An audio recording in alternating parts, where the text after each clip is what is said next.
to leave here before I go. I pull my shirt on, walk out the door, drag my feet along. More midwives. More midwives. There's no way to change birth when you're talking about normal birth anyway. In order to support normal birth, you have to have providers that support normal birth. And without that midwifery presence in the hospital and the midwifery model of care present in the hospital, I don't really see a way to change the tide without that. We can educate the consumers till the cows come home. And as a birth network, we have I've been part of that for at least the last decade. It makes a difference, definitely, because parents know what to ask for. At least they know now that they have choices. But it's much more difficult to exercise those choices without having a battle because of the lack of providers that can support that.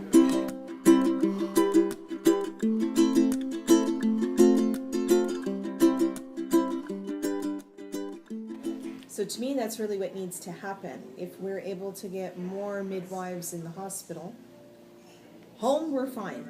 We have some excellent home birth midwives. For families that choose home birth, they've got good support. I'm not worried about that.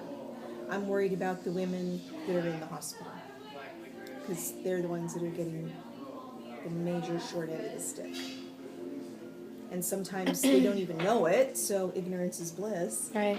But sometimes they find out after the fact, and to me, there's nothing worse for a woman than knowing you've been taken advantage of, or that you've been duped, or that vital information was held from you.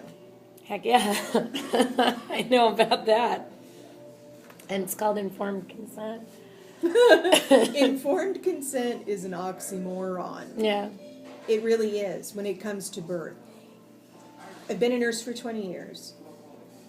If there's anything else wrong with you, if you had to have heart surgery, if you needed your gallbladder out, Right. for God's sake, if you needed your bunions operated on, you get informed consent. They explain all the benefits of the proposed procedure. They explain the risks of the procedure. They give you a good idea of what to expect for recuperation. You have a right to choose not to have the procedure. You have a right to say, these bunions, they do look horrible, and yeah, they do hurt, but you know what? I'm not ready to have my foot chopped up yet. I think I'll just wait it out. And the doctor might tell you, Gena, the bunions are only going to get worse. They're going to swell more. They're going to hurt more. When you're ready, you let me know and we'll take care of them. And you have that choice. Nobody's going to give you a bad time about it. Nobody's going to tell you you're a bad person. You're hurting your foot. You clearly want to put your foot in danger. What kind of a foot owner are you? Your foot's in danger card. Your foot's in danger card. Your bunion's going to get bigger card. That's what I think about that. Let it be a woman in labor now, and all of a sudden those same articles of informed consent no longer apply for some reason. She doesn't need to know anything about the Pitocin we just hung. I've been a doula for 10 years. I have never heard one. I've been to almost 300 births now. I think I'm at like 298 or 299. Mm-hmm. Anyway, I've never heard anyone say, okay, Gena, this is Pitocin. We're giving it to you because of X, Y, and Z. We feel you really need it, and this is why. ABC. Now, by giving you this Pitocin, it might cause EFG. But we're going to monitor you closely. If anything starts to happen, then we would do this or do that. Mm-hmm. And this is what we believe is the best way to help get your baby here. What do you think about that? You've never heard that? Never. Ever. You know, and Ever. I've had clients where I've walked in, like they've been to the hospital maybe before they called me, and I'll arrive as their doula, and I'll see Pitocin hanging, and I'll say, oh, when did they start the pit? well, they didn't start any PIT. They just gave me an IV. No, do you see the pink label on the bag? Yeah, that's Pitocin. Well, nobody asked me if I wanted that. Nobody asked me if it was okay to hook that up. I mean, I've had clients be angry, and then I feel bad because I told them. They were ignorance is bliss to that point. Right. They were just trying to figure out why all of a sudden these contractions had gotten so much more difficult to manage, and they thought they were being a wimpo. That's not informed consent. When someone breaks a bag of waters, all they say is, wow, Gena, we could really speed this up a little. You'd like to be holding your baby by dinner time, right? Okay, well, we're going to break your water. That's going to bring the baby down. They're going to put more pressure on the cervix. That's going to help you have this baby faster. Now, to any woman who's in labor, It sounds pretty darn good. getting the baby out faster is a good Oh, idea. faster? Heck yeah, I want to be holding my baby. Bring it. Without any mention of any of the possible risks. No mention of the cord could prolapse. No mention of now we've, gotten rid of a nice sterile environment for the baby so bacteria can enter. No mention of the baby could get an infection. No mention of your uterus could get infected and it could, cause you a problem. No mention that now all of a sudden the contractions are going to become a lot more intense. No mention of any of that. Yeah. Just like, oh, we're going to break your water. Oh, it's nice and clear. Oh, excellent. Okay. I've heard that from midwives too, just so you know. I don't want it to sound like it's just a... Oh, no, yeah. I'm just informed consent across the board means that you're getting all of the information that you Yes. need, not just, well, we're going to speed things up. That's not informed consent. And my story about Pitocin, they offered it to me. I said, could it harm my baby? They said, no, everybody gets it.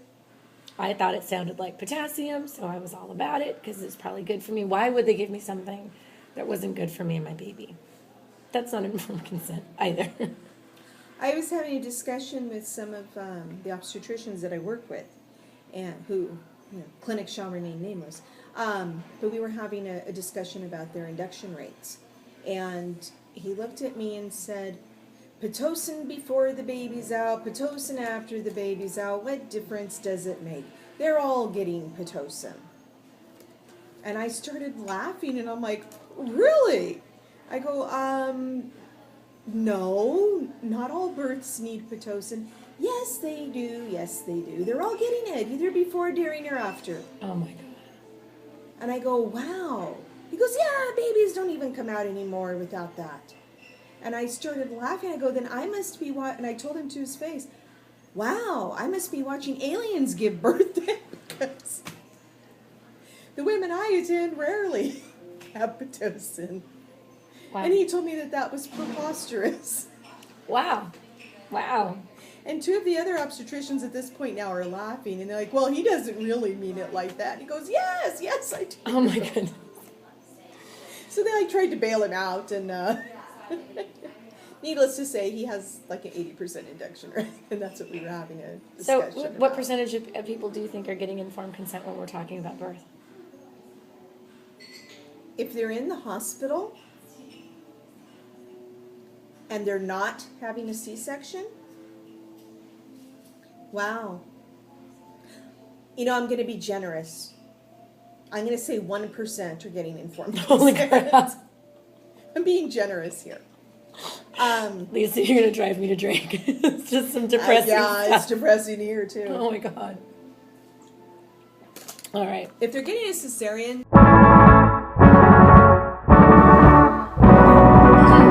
Where does Fresno stand as far as C-sections, induction rates? If you were to grade the city, how would we come in? How would we look? well, I say we like I live here still. our C-section rate is it's hovering at 33% right now. Okay. So That's like nationwide status, isn't it? What are we nationwide? nationwide is 32? like 31 and a half. Okay. So we're not that far off. California as a whole is about 30%. So I would say the Central Valley is slightly above, the state average, which is slightly above the national average. But there's some communities back east that have a 50% C-section Oh yeah. rate. Well, in Laredo, Texas, I think we're hovering at 90%. Lovely. Everything's bigger in Texas.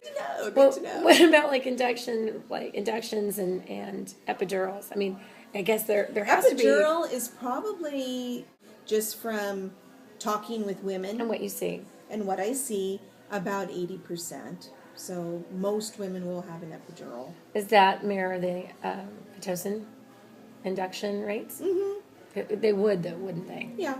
Okay. Are there a lot of doulas here in Fresno? There's a lot more than there used to be. So I think we're maybe at 16 now, which is phenomenal. 16? Yeah, that's great. Because when I started out, there was like, what, Two? So I'm happy about that. I think that's awesome. I think the word doula is not that obscure anymore. I think a lot of, if you get little mommy groups together talking, a lot of them know what a doula. The thing that's sorely lacking in the Central Valley is transparency in maternity care. As you know, I'm in school, and they make us do all these wonderful assignments. But one that we recently had to do was a report on maternal child health here in the Central Valley.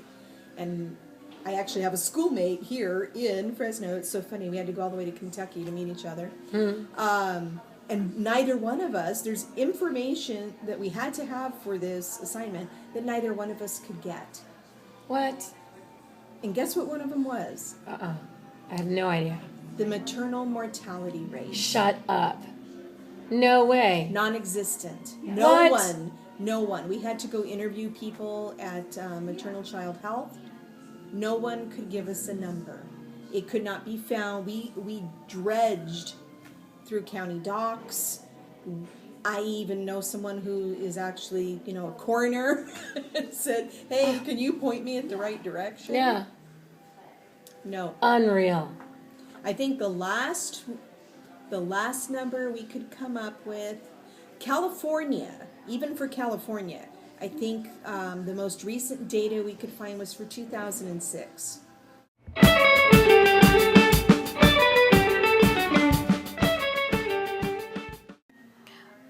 I think people would be really surprised to know, is Save the Children still here in Fresno? Oh, of course. When I think of Save the Children, I think of third world countries with, The commercials you see on TV. Yeah. I mean, that's what most Save people the think Children. for Save the Children. But they're here in Fresno. Yes. They use a lot of different criteria to decide what areas to serve. They're here in Fresno.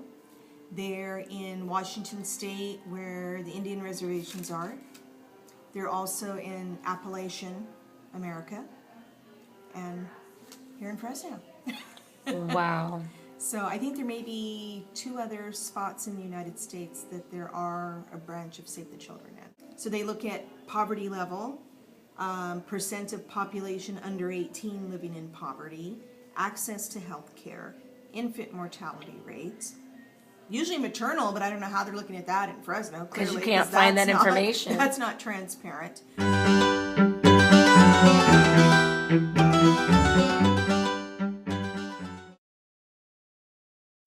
Oh, I think Fresno would be an excellent place for an aspiring doula or midwife.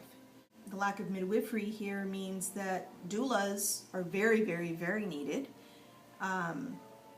With a population of almost 1 million, there's plenty to go around, so